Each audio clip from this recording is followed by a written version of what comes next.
जैसे जैसे उदयपुर शहर में कोरोना संक्रमण के केस बढ़ते जा रहे हैं, वैसे वैसे लोगों में डर भी बढ़ रहा है और अफवाहें भी फैल रही हैं। पुलिस प्रशासन और सीएमएचओ सभी इन अफवाहों की सही खबर देने और डर ना फैले उसके लिए पूरे प्रयास भी कर रहे हैं। जैसे ही एक साथ एक ही जगह पर कोरोना संक्रमित उदयपुर शहर के अंदर आए तो ये अफवाह फैल गई कि पहले जो होमगार्ड पॉजिटिव आया था उसी की वजह से संक्रमण फैला है, और उसके कजिन के बारे में भी ये अफवाह फैलने लगी कि वह मध्य प्रदेश इंदौर से आया था और वहाँ से लेकर यह संक्रमण आया है और यहाँ पर फैला है, जबकि यह दोनों महज अफवाह है और ये झूठ है, जिसको कि सीएमएचओ दिनेश खराड़ी ने भी कहा है। और उन्होंने कहा है कि होमगार्ड से अगर फैला होता तो उसके घर के सभी सदस्य पॉजिटिव होते, और जिस कज़िन की लोग बात कर रहे हैं, जिसके बारे में अफवाह उड़ रही है कि वह इंदौर से आने की वजह से हुआ, तो इंदौर या मध्य प्रदेश से अगर वो आया था तो वो लॉकडाउन के काफ़ी समय पहले से आया था, और वह भी इंदौर से नहीं उज्जैन से आया था। जब वो उज्जैन से उदयपुर आया था तब ना कोरोना का कहर था और न ही लॉकडाउन था, तब वह उदयपुर आया था। इसलिए ये दोनों बातें बिल्कुल निरर्थक हैं और सिर्फ अफवाह हैं। आप खुद सुनिए कि सीएमएचओ दिनेश खराड़ी क्या कह रहे हैं। पिछले 2 दिन में 80 केस निकलने से उदयपुर का पॉजिटिव की संख्या 102 हो गई, लेकिन उन 102 केसों में से 79 केस एक ही क्षेत्र के हैं।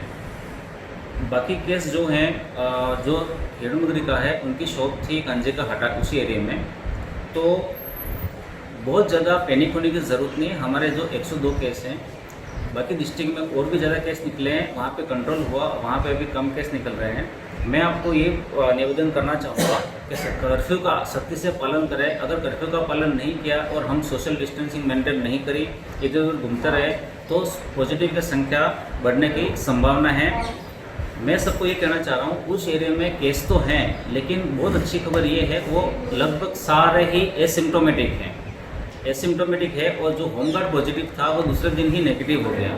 ये खबर फैल रही है होमगार्ड ने सभी पूरे एरिया में इन्फेक्शन फैला। ये इसलिए नहीं कह सकते क्योंकि होमगार्ड के फैमिली में टोटल 12 लोग हैं और 12 में से 4 ही पॉजिटिव और 8 नेगेटिव हैं। अगर होमगार्ड की वजह से इन्फेक्शन फैलता तो फैमिली के सारे लोग पॉजिटिव होते, और जो कज़िन जो आए थे इंदौर से वो भी लॉकडाउन से पहले आए थे, उनमें से भी एक नेगेटिव है। तो हम ये भी नहीं कह सकते कि इंदौर से यह वायरस आया।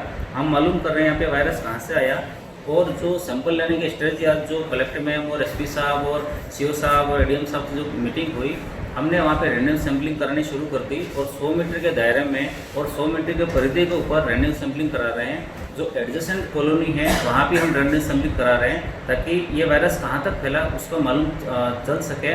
इसके साथ ही नगर निगम यूओटी में जितने भी कार्मिक सर्विस कर रहे हैं उनके 80% की सैम्पलिंग हो चुकी है और बची सैम्पलिंग आज हो जाएगी। जो गोपालपुरा अकारिया वल्लभनगर एरिया है, वहाँ से जो पॉजिटिव आया, ये पूरी फैमिली 5 मई को सूरत से आई थी। तो हम ये कह सकते हैं कि उसके बाद वो फैमिली घर से बाहर नहीं निकली, तो हो सकता है वो संक्रमण सूरत से हुआ हो।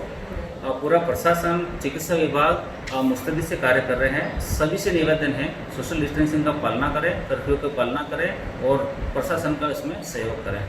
सीबीसी न्यूज राजस्थान की यह खबर आपको कैसी लगी, नीचे कमेंट करके जरूर बताएं। अगर आप YouTube पर देख रहे हैं तो सीबीसी न्यूज का चैनल सब्सक्राइब करिए, पास में दिख रहे बेल आइकन को भी दबाइए, ताकि जब भी हम आपके लिए कोई खबर, कोई जानकारी लेकर आए तो सबसे पहले आपके पास नोटिफिकेशन पहुंचे। अगर आप Facebook पर देख रहे हैं तो सीबीसी न्यूज का पेज लाइक करिए। अगर आप Instagram पर देख रहे हैं तो आप हमें फॉलो कर सकते हैं।